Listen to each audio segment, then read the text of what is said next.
आज मुझे जिस मौजू पर लफ्ज़ाई करने का मौका मिला है वह है बेनमाजी का अंजाम। फिरऔन, क्या हम फिरऔन के साथ खड़ा होना पसंद करते हैं?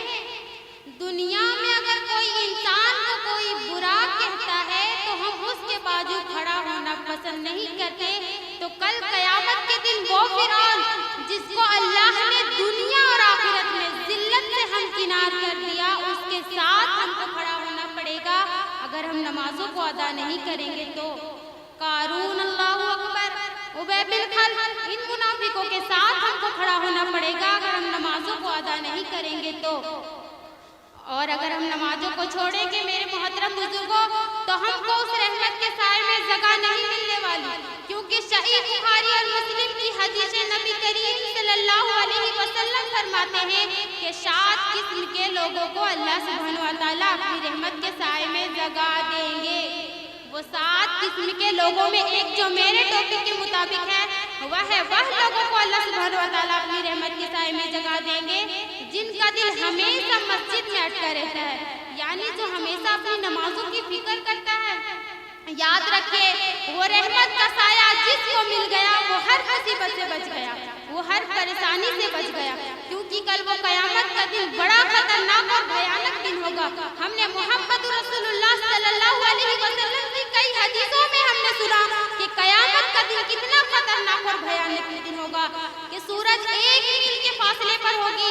जमीन जो है ना, आज हम लोग देखते हैं मिट्टी की, ये जमीन उस दिन तांबे की बनी हुई होगी और वो गरम गरम जमीन होगी कि सूरज जितना ही करीब होगा उतना ही ना गरम जमीन होगा। दुनिया में हमारे लिए चारा है कि हम अपनी नमाज पढ़े, दुआ करके अपने गुनाहों को माफ करा ले, क्योंकि कल वो कयामत का दिन बड़ा खतरनाक दिन होगा कि इंसान अपने गुनाह के मुताबिक अपने पसीने में डूबे हुए रहेंगे। कुछ लोग टखनों तक के पसीने में डूबे हुए रहेंगे, कुछ लोग घुटनों तक के पसीने में डूबे हुए रहेंगे, कुछ लोग गर्दन तक के पसीने में डूबे हुए रहेंगे, और बाज बदनसीब तो ऐसे होंगे कि अपनी ही पसीने में खुद डुबकियां लगाते रहेंगे। कैसा दिन होगा वो कि इंसान अपने गुनाह के मुताबिक अपने पसीने में डूबे हुए रहेंगे। उस दिन अगर किसी को चैन होगी, किसी को सुकून मिलेगा तो उन्हीं लोगों को मिलेगा अल्लाह ताला अपनी रहमत के साए में जगह दे दे, तो उस रहमत के साए में उन्हीं लोगों को जगह मिलेगी जो दुनिया में अपनी नमाजों की फिक्र करता है। फजर की नमाज पढ़ लिए तो उन्हें जोहर की फिक्र लगी हुई रहती है कि मैंने फजर की नमाज अदा कर ली, अब मुझे जोहर की नमाज अदा करना है। आज देख लीजिए, आप अपना जायजा लीजिए, क्या ये फिक्र कभी हमारे अंदर भी पैदा हुई कि अल्लाह आपने हमारे ऊपर नमाजों को फर्ज किया और मैंने फजर की नमाज पढ़ ली, अब मुझे जोहर की नमाज अदा करना है। जब कभी दुआ की जाती है कि ए अल्लाह आप हम लोगों को अपने अर्श के सामने में जगह दे दीजिए, तो हम सब क्या कहते हैं?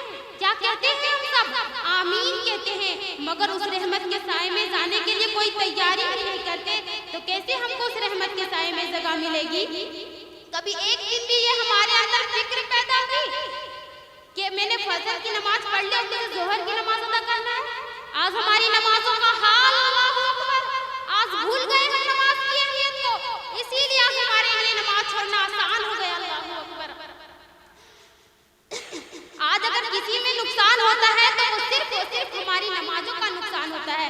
अगर हम कभी बाहर शॉपिंग के लिए जाते हैं तो शॉपिंग बराबर पूरी करते हैं, लेकिन अगर किसी चीज को छोड़ दे रहे हैं हम तो सिर्फ और सिर्फ हम अपनी नमाज को छोड़ दे रहे हैं। आज देख लीजिए, आप अपना जायजा लीजिए मेरी माँ और बहनें और मोहतरम बुजुर्गों, क्या हो गया हमारी उम्मत की माओ को, क्या हो गया हमारी उम्मत की नौजवान नस्लों को, क्या हो गया हमारे घरों को? आज हमारा घर वीरान नजर आता है। अल्लाहु अकबर। फजर के वक्त अगर मुसलमान मोहल्ला को देखा गया तो वो वीरान नजर आता है। फजर की नमाज के लिए खास तौर पर मैं कहूंगी कि आप अपनी मस्जिदों को गौर करिए। जुम्मा की नमाज के लिए जितनी मस्जिदें भर जाती है, फजर में आपको एक शख्स भी नजर नहीं आता। क्या अल्लाह ने हम पर जुम्मा नमाज फर्ज किया?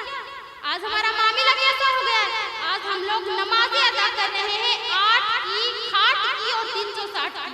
8 का मतलब जुम्मा की जुम्मा, घाट का यानी नमाज जनाजा, 360 का मतलब ईद की नमाज। यही हो रहा है। क्या अल्लाह ने हम पर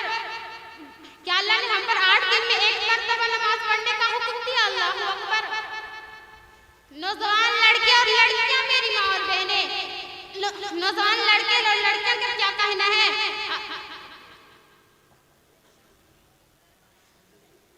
कि अभी तो हम नौजवान लड़के और लड़कियां कॉलेज को जा रही है, उन्हें तो नमाज मालूम ही नहीं है। जोहर छूट रही, असर छूट रही, मगरिब भी छूट रही, एग्जाम की बराबर तैयारी में तो लगे हुए हैं, लेकिन ये मौत की तैयारी में उसके अंदर जरा बराबर भी तैयारी मौजूद नहीं है। जवानी को क्या समझते हैं? अभी हम जवान हैं, जवानी में मौलवी मुल्ला बनकर काहे को बैठ गए? 5 वक्त की नमाज आई, नमाज के अल्लाह जल्ला करने वाली, अल्लाहू अकबर। मैं अपनी बात को यही मुकम्मल करती हूँ। अल्लाह ताला हम सबको 5 वक्त पाबंदी के साथ नमाज पढ़ने की तौफीक अता फरमाए, आमीन।